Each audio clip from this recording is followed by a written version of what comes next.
Outspoken Child by LZH.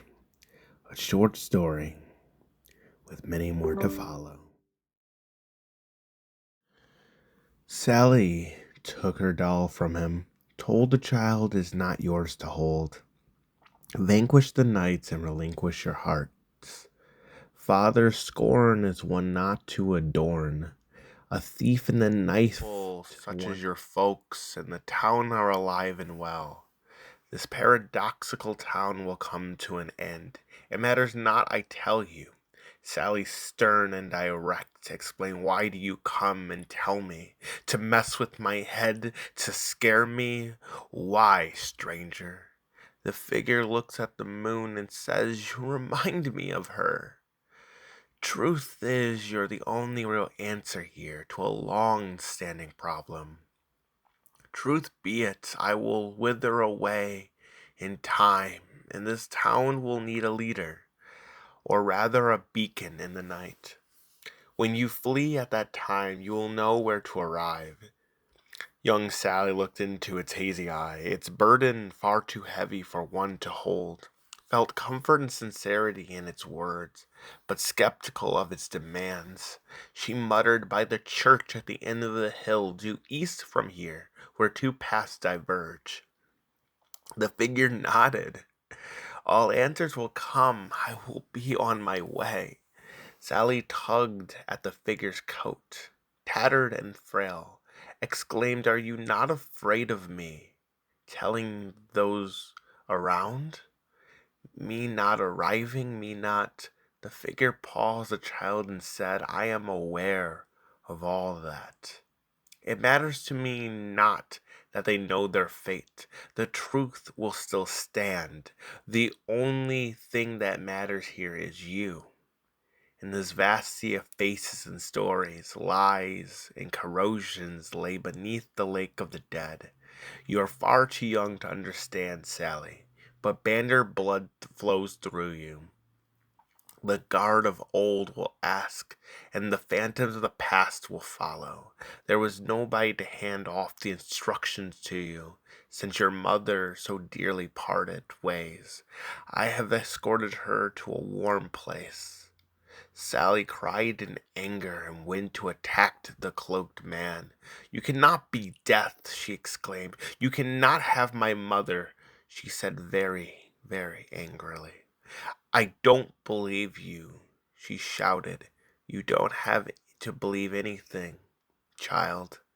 As he embraced her assault with a locket he snuck on her neck. The figure kindly said thank you for your time, and when that fateful day arrives, I'll happily let you reunite again, in a place of better pastures, vanquished into the night. Young Sally, her tears ran home. She ran home in tears and screamed for her dad. In tears and strife, she told her father everything.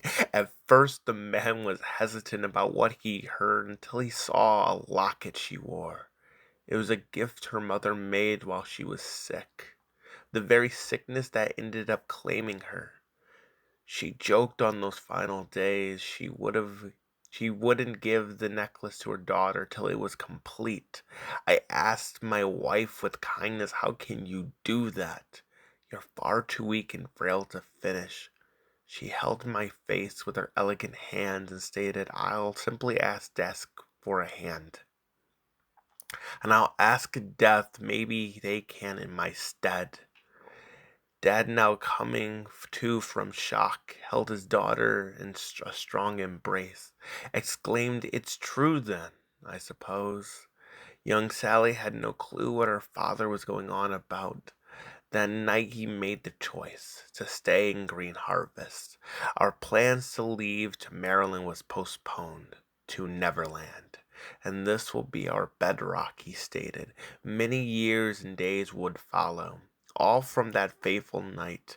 My dad told me to keep my head high, and why he made his choice to stay.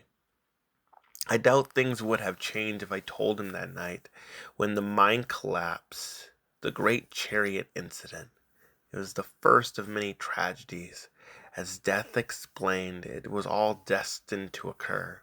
More of the weight and pressure mounted, and those around me I had to watch suffer.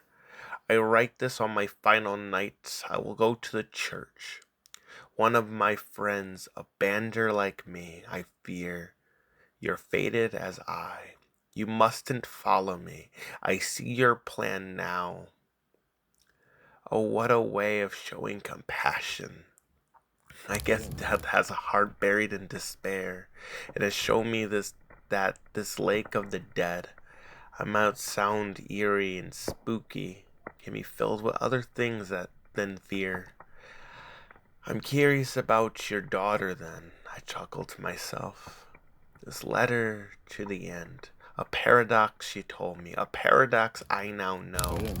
How this all unfolds, I feel is up to you. My safe passage was a graceful pardon of pain, to no longer endure the fate bestowed upon me.